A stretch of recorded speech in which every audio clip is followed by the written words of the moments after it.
Le deuxième trimestre 2025 est terminé. Pour la plupart des entreprises, c'est le moment de publier les résultats financiers pour les 3 derniers mois, enfin pas les 3 derniers mois, mais si on y est à la mi-2025, donc ça veut dire que les 6 derniers mois de l'année, il faut publier à peu près les résultats à peu près du Q2 2025. Et là, aujourd'hui, on va parler des perspectives, donc les attentes par rapport au secteur de l'énergie. Je parle du secteur et c'est un secteur ici où il y a des sous-secteurs. Donc on parle ici du upstream, midstream, downstream et des entreprises qui fournissent des services à ces différentes entreprises-là. Je retiens à mentionner une chose. J'ai fait exprès de parler de upstream, midstream, downstream. Si vous investissez sur une compagnie dans le secteur de l'énergie, vous devez connaître à peu près qu'est-ce que ça veut dire. OK? Donc, c'est de ça dont on va parler en date d'aujourd'hui. Donc, quand je parle du secteur de manière générale, je ne fais aucune différence. Quand je parle du secteur de l'énergie, je ne fais pas de différence par rapport aux autres sous-secteurs. Mais quand je parle d'un sous-secteur en particulier, ça implique le sous-secteur en question. Au moins, vous savez à peu près ce que ça veut dire. Et pour ceux qui cherchent à peu près quelles sont les entreprises, quels sont les sous-secteurs inclus dans le secteur de l'énergie, allez-y regarder le GIC, dans le classement du GIC, tapez sur Google énergie GIC classement, ou bien énergie GIC component, ou bien composition en français. OK? C'est à vous de voir. Maintenant, on va y aller droit au but. Quelles sont les attentes au niveau du deuxième trimestre 2025? Les analystes prévoient la plus forte baisse de bénéfices parmi les 11 secteurs du S&P 500. Les 11 secteurs. Il y a 11 secteurs d'activité, de manière générale. Mais parmi ces 11 secteurs-là, vous avez une forte baisse attendue pour le S&P, pour les entités exerçant dans le secteur de l'énergie. Je parle du secteur. Donc, cette situation s'explique surtout par un problème majeur, la chute des prix du pétrole brut. Donc, pour comprendre cette situation, il faut d'abord savoir comment fonctionne le secteur de l'énergie. Le prix du WTI, à savoir le West Texas Intermediate, qui sert de référence aux États-Unis, aux entreprises nord-américaines, et je mentionne ici que cette vue est purement nord-américaine, mais vu que les compagnies énergétiques sont également des entités mondialement établies, ça va également dans ce sens-là. Donc, Total Energy, etc., comme vous voulez. BP, comme vous voulez. Donc, on va se dire une chose. Le WTI a beaucoup chuté comparé à l'année dernière. Cette baisse n'est pas temporaire et représente le problème principal du secteur. Le mécanisme est simple, à savoir, quand les prix du pétrole baissent, les revenus des compagnies pétrolières diminuent directement. Sauf si les entités en question ont des, ont des contrats en cours. Donc, ce n'est pas des contrats, mais c'est, comment on les appelle généralement ici? Parfois, ils peuvent vendre une partie de leur production en amont, d'accord, sous un prix indiqué. Donc, parfois, il peut avoir un certain retard. Mais généralement, quand le prix du pétrole brut diminue, ça a un impact sur ces compagnies-là. Contrairement à d'autres secteurs où les entreprises peuvent vite réduire leurs coûts. Donc, les compagnies d'énergie ont des coûts fixes très élevés pour extraire et produire. Et ça, elles n'ont pas le choix que de le faire. Cette rigidité rend le secteur très sensible au changement de prix. Cependant, le secteur de l'énergie ne se limite pas au pétrole. Le gaz naturel représente aussi une part importante de l'activité, environ 30% du total produit en termes de barils équivalents de pétrole. Donc, cette distinction est importante car elle explique également pourquoi certaines entreprises s'en sortent mieux que d'autres. Et je rappelle encore une fois qu'on parle ici du secteur. On abordera les sous-industries, mais là on parle du secteur. Le secteur est en 70% liquide. Donc on parle ici 70% ici de pétrole, 30% de gaz. Maintenant, si vous voulez investir sur une compagnie, posez-vous toujours la question de savoir elle extrait quoi précisément. Elle dépend de quoi précisément, du pétrole ou du gaz. Donc, on continue. Contrairement au pétrole, les prix du gaz naturel sont restés plus stables, cette stabilité protège les entreprises qui produisent beaucoup de gaz naturel. Mais l'influence positive du gaz naturel reste limitée car il représente une part minoritaire dans le secteur. Rappelez-vous, les liquides, c'est 70%. Le gaz, c'est 30%. Le segment du gaz va bien se comporter sur le deuxième trimestre. En tout cas, on ne s'attend pas à des résultats négatifs. D'accord? Au contraire, on s'attend à des résultats positifs. Mais c'est juste le secteur du gaz. Donc, si vous êtes intéressé par ce segment d'activité, allez-y regarder les entreprises dans le secteur du gaz, surtout si vous recherchez du momentum. OK? Donc, on continue. Cette situation montre un principe ou bien présente un principe important ou bien met en lumière un principe important des matières premières. Et je m'explique. Avoir plusieurs sources de revenus peut réduire les chocs, mais ne peut pas les éliminer complètement quand la partie principale va mal. Donc, si vous avez une compagnie qui a une majorité pétrole, une minorité en gaz, et la minorité en gaz se comporte bien, ça ne veut pas forcément dire que la compagnie va bien se comporter de manière générale. Ça peut également être une entreprise qui est majoritairement investie en upstream, minoritairement en midstream, downstream, ça ne veut pas forcément dire qu'elle va bien se présenter. Donc, faites attention à la volatilité du prix du pétrole. Ça impacte largement cette industrie-là, ou bien ce secteur, pour ceux qui veulent investir en termes d'ETF sur les secteurs d'activité. Donc, dites-vous que vous êtes toujours assujetti ici aux variations du prix du pétrole. Donc, le pétrole brut, qui représente la majorité des revenus du secteur, continue d'avoir un impact énorme sur les performances globales. La baisse des prix du pétrole ne touche pas seulement les compagnies pétrolières. Tout l'écosystème énergétique ressent ces effets en cascade. Je dis bien tout l'écosystème. On parle du secteur de l'énergie. Il y a plusieurs sous-industries et je les ai marquées ici en introduction de cette vidéo. Donc, les oil, et je garde les termes en anglais. Pourquoi? Parce que j'en ai marre de traduire en français parce que pour moi, la traduction n'est parfois pas ce que je pense réellement de la compagnie. Donc, Oil Field Services. Donc, les entités ici, les prestataires de services pour les entités dans le secteur ici du pétrole et du gaz, de l'extraction, du transport et de la vente au détail. Donc, quand on parle de Oil Field Services avec des entreprises comme Schlumberger et Halliburton, entre autres, subissent une double pression.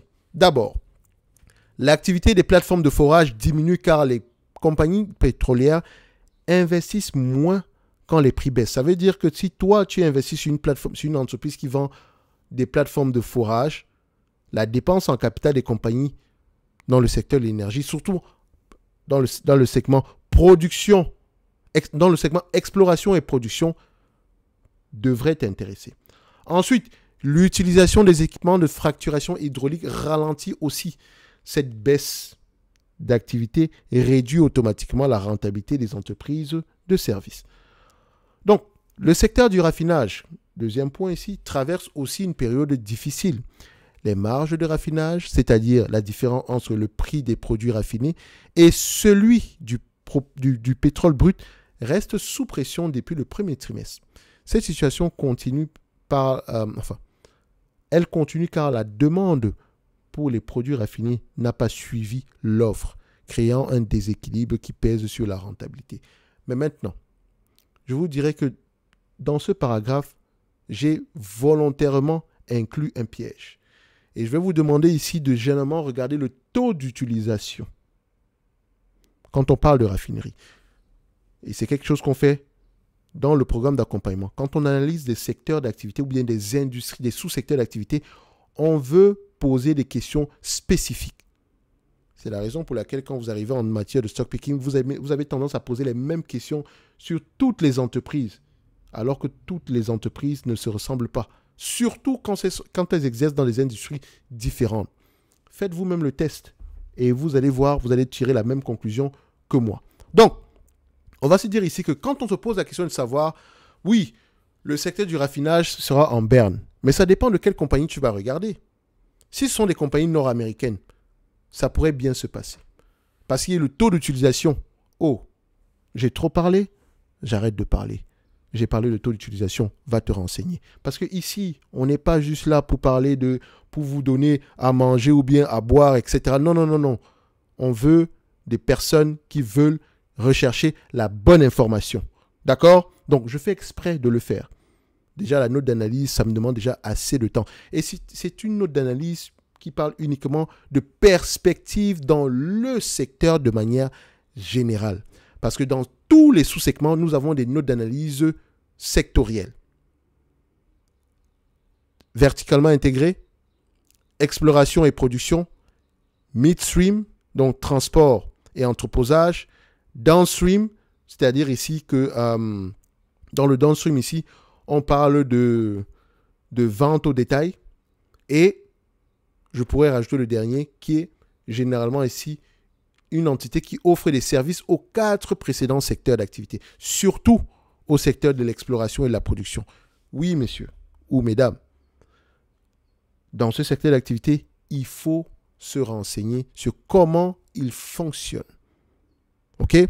Donc, entre parenthèses, nous avons un live dans quelques instants, aujourd'hui, en date du 11 du mois de juillet, sur la chaîne YouTube, où vous pourrez poser toutes ces questions.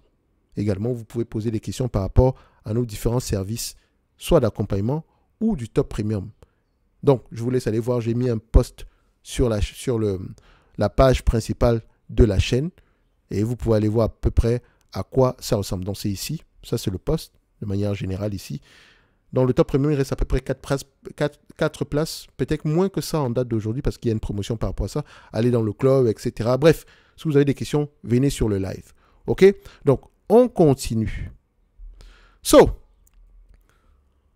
En plus des problèmes propres au secteur, plusieurs facteurs externes compliquent la situation des entreprises énergétiques. L'incertitude géopolitique et les politiques commerciales créent encore plus de volatilité et rendent la planification plus difficile. Ces entités sont difficiles les bénéfices de ces entités sont difficiles à prévoir. Ne l'oubliez jamais. C'est la raison pour laquelle, quand vous voyez une entreprise s'échanger à 20 fois, à 10 fois les bénéfices ou 5 fois les bénéfices dans le secteur du pétrole et du gaz, faites attention. Ça ne veut pas forcément dire que c'est sous-évalué. Et quand vous voyez la même entité s'échanger à 20 fois, 25 fois ou 35 fois les bénéfices, ça ne veut forcément pas dire que c'est surévalué. Et donc, vous pouvez comprendre que vos screeners ici dépendent de la périodicité, de la situation, du cycle. Les questions liées aux droits de douane et aux politiques d'exportation ajoutent de l'imprévisibilité. Ces certitudes touchent à la fois, pas les certitudes, mais ces incertitudes touchent à la fois les coûts d'approvisionnement et l'accès aux marchés internationaux.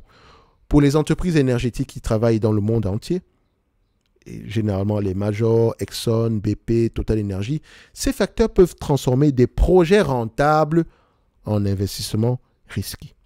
Cette volatilité politique et commerciale, quand on dit politique, ça peut être réglementaire également, montre comment les secteurs liés aux matières premières, et je parle des matières premières de manière générale, pas juste du pétrole et du gaz, sont très sensibles aux changements de politique publique. Les entreprises doivent gérer les fluctuations des prix des matières premières et le « et » est bien en majuscule, naviguer dans un environnement réglementaire qui change constamment. C'est la raison pour laquelle moi, je normalise les résultats quand je vais analyser une compagnie dans le secteur du pétrole et du gaz. Ou bien une entreprise qui vend des commodités. Maintenant, vous comprenez pourquoi maintenant? Si on va maintenant au niveau des segments ou bien des sous-industries, malgré ce tableau plutôt sombre, certains segments du secteur énergétique montrent une bonne résilience. Cette résistance s'explique par des modèles économiques fondamentalement différents. Le développement continu des infrastructures de gaz naturel soutient le sous-segment. Et je veux mentionner ici le sous-segment du gaz naturel. Donc, les investissements dans les pipelines, les installations de stockage et les terminaux de liquéfaction continuent de générer une demande très forte ou assez forte. Cette dynamique s'explique par la transition énergétique en cours où le gaz naturel sert souvent de transition vers des sources d'énergie plus propres. Et on va se dire une chose. Dans le secteur du gaz précisément, intéressez-vous aux entreprises qui transportent le gaz et qui transportent le gaz, produisent le gaz et distribuent le gaz. J'ai parlé du secteur, mais dans ce secteur, il y a des sous-secteurs. Et le gaz est un sous-secteur. Entre autres, mais il faut toujours ramener ça en upstream, midstream, downstream. Les opérateurs midstream infrastructure, qu'on appelle comme Kinder Morgan, Williams Company, bénéficient d'un modèle économique particulièrement adapté aux périodes de volatilité. Ces entreprises gagnent de l'argent surtout grâce aux frais de transport et de stockage, plutôt qu'en vendant directement des matières premières. Cette structure les protège largement des fluctuations des prix du pétrole et du gaz. Kinder et Williams sont les midstream. C'est le secteur d'activité qui a tendance à être le plus stable possible dans le secteur de l'énergie. Vous pouvez également rajouter LNG, qui est Cheniere Corporation. On en a parlé il y a très longtemps. Les gens sont toujours intéressés par le pétrole et le gaz, l'extraction, mais demandez-vous toujours, est-ce que l'entreprise peut ramener des bénéfices nets, des bénéfices ou bien des free cash flow récurrents de manière stable et croissante. Et sur toutes les entreprises que j'ai mentionnées, ou bien tous les sous-secteurs que j'ai mentionnés tantôt, j'ai des notes d'analyse sectorielles sur les midstream, les downstream et les upstream, en passant par les compagnies offrant des services dans le secteur du pétrole et du gaz. Donc, ça fait 4 notes d'analyse que vous allez retrouver uniquement dans le top premium. Parce que ici, on parle uniquement des attentes pour le deuxième trimestre. Ça ne veut pas forcément dire que ça va se réaliser. Et je vous encourage toujours à aller vous-même faire vos propres recherches. Ensuite, pour mieux comprendre comment cette dynamique se manifeste concrètement, regardons les principales entreprises de chaque segment. Les Integrated Oil and Gas, et je fais exprès de mettre ça en anglais parce que la traduction en français me perturbe énormément. Ça ne veut pas forcément dire que c'est ça. Donc, j'ai mis tout en anglais. D'accord? Les Integrated Oil and Gas, comme ExxonMobil, Chevron Corporation, Total Energy, si vous voulez, subissent directement l'impact de la baisse des prix du pétrole. Mais leur taille et leur présence géographique, ou bien leur envergure géographique, leur donnent des moyens d'adaptation. Ces géants de l'énergie ont des opérations qui vont de l'exploration à la vente au détail, ce qui leur permet en théorie, je dis bien en théorie, de compenser les pertes dans un segment par les gains dans un autre. Par exemple, si le prix du pétrole baisse, le segment downstream peut bien se comporter. Le midstream a tendance à être stable, qu'importe les variations. Et quand on parle de compagnies integrated, dans le segment de oil and gas, ce sont des entreprises verticalement intégrées qui vont du upstream vers le downstream en passant par le midstream. D'accord? Donc, cependant, quand tout le secteur traverse une période difficile, même cette diversification montre ses limites. Les entreprises Oilfield Services, comme Schlumberger et Halliburton, illustrent parfaitement la sensibilité de toute la chaîne de valeur au cycle des matières premières. Leur activité dépend directement du niveau d'investissement des compagnies pétrolières, créant un effet multiplicateur qui amplifie les cycles économiques du secteur. Ce qui veut dire ici que ces entités ont tendance à plus souffrir que les autres. Et Schlumberger et Halliburton, ce ne sont que des exemples parmi tant d'autres. Mais à l'intérieur de ces deux compagnies, elles ne font pas de la même chose de la même façon. Schlumberger est plus stable que Halliburton. Je vous laisse aller voir pourquoi. Lisez vos rapports financiers. C'est le nom de la chaîne. Ne l'oubliez pas. Donc, l'évolution future du secteur dépendra de plusieurs facteurs interconnectés. La tendance des prix des matières premières reste évidemment le facteur le plus important, mais d'autres éléments joueront un rôle important. La reprise des investissements en amont ou en upstream constitue un indicateur clé à surveiller. Quand les compagnies pétrolières recommenceront à investir massivement dans de nouveaux projets d'exploration et de production, cela signalera une amélioration de la confiance dans le secteur. Cette reprise aura des effets positifs en cascade sur tout l'écosystème. Et je vais mentionner une chose. Il faut que j'apporte une précision après l'écriture de cette note d'analyse. Les segments qui sont en souffrance aujourd'hui, peut-être, ne sont pas clairement... enfin, surtout au niveau ici, je parle ici des oil fields, tout ce qui concerne ici les compagnies dans le segment ici des services. Si on a des problèmes sur la terre, on n'aura forcément pas les mêmes en pleine mer. Donc, ça va dépendre de la zone géographique. L'exploitation du pétrole au Guyana est en pleine augmentation. Donc, les entreprises qui fournissent des bateaux, des équipements de forage dans ces zones-là pourraient bien se comporter. Or, les entités qui fournissent ici du forage sur la terre, donc aux États-Unis, pourraient peut-être mal se comporter. Donc, faites attention. Il y a toujours des nuances. Donc, cette reprise aura des effets positifs en cascade sur tout l'écosystème. L'environnement politique et réglementaire influencera aussi la trajectoire du secteur. Les politiques énergétiques, les réglementations environnementales et les accords commerciaux internationaux façonnent directement les conditions d'exploitation des entreprises énergétiques. Une stabilisation de ce cadre réglementaire pourrait réduire l'incertitude et favoriser les investissements à long terme. Et s'il faut retenir quelque chose en tant qu'investisseur, c'est que cette analyse du secteur énergétique révèle une leçon importante sur la nature cyclique des investissements dans les matières premières. Et je parle des matières premières de pétrole, gaz, cuivre, comment on appelle encore ça, or et j'en passe. Ce sont des matières premières. Ces entités ne fixent pas le prix. Et donc, vous devez vous poser les bonnes questions. Contrairement aux aspects plus stables, l'énergie subit des variations importantes qui peuvent rapidement transformer les leaders en retardataires. Et encore, dépendamment des segments. Parce que dans le midstream, c'est différent. Comprendre ces cycles et les facteurs qui les influencent devient essentiel pour bien évaluer les opportunités d'investissement. Vous avez tendance à investir parce que c'est dividendes, PER, etc. Mais vous ne prêtez pas attention à la dynamique dans le secteur d'activité. C'est ce qu'on fait dans le top premium. Vous avez des analyses sectorielles. Ceci n'est pas une analyse sectorielle. On parle uniquement des attentes sur le deuxième trimestre 2025. Si vous avez besoin d'analyse sectorielle, c'est dans le top premium uniquement. Enfin, quand je dis uniquement, généralement, si vous avez le programme d'accompagnement, le top premium est déjà inclus.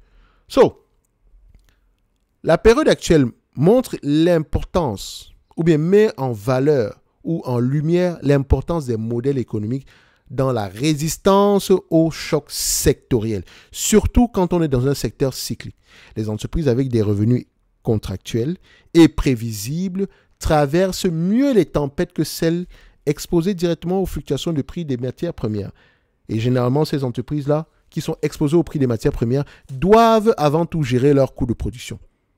Considérant cette volatilité propre au secteur énergétique, comment un investisseur peut-il développer une approche structurée pour évaluer les opportunités dans un secteur où les bases économiques peuvent changer radicalement en quelques trimestres? Vous faites comment? Laissez-moi savoir en commentaire sous cette vidéo. N'oubliez pas, vous avez le lien vers le club.